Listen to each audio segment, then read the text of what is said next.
இசையை ஹலாலாக்கி கேட்பவன், இசையை காதுகளிலே கேட்டுக் கொண்டிருப்பவன் எழுதிக் கொள்ளட்டும், அவன் காதுகளிலே அல்லாஹ்வுடைய சாபத்தின் வார்த்தைகள் ஒலித்துக் கொண்டிருக்கிறது.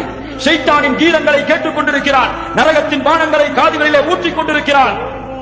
அல்லாஹ்வுடைய மார்க்கத்தில் எந்த வகையிலும் இந்த இசையை அனுமதிக்க எவனாவது ஒருவன் முன்னிட்டால் அவன் மீது அல்லாஹ்வுடைய சாபம் உண்டாகட்டும், அவன் மீது அல்லாஹ்வுடைய தூதருடைய சாபம் உண்டாகட்டும்.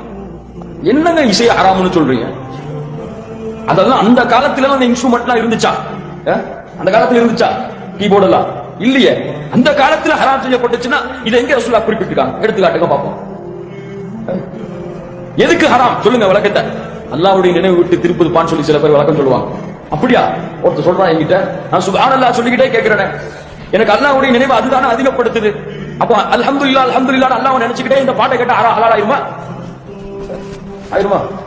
அல்லாஹ் தடை செய்திருக்கிறான், அல்லாஹ் தடுத்திருக்கிறான்.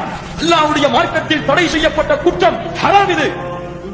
இசையை கேட்ட நிலையிலும் ஒருவன் அல்லாஹ்விடத்திலே துஆ செய்தால் அந்த துஆவை அல்லாஹ் அங்கீகரிக்க மாட்டான்.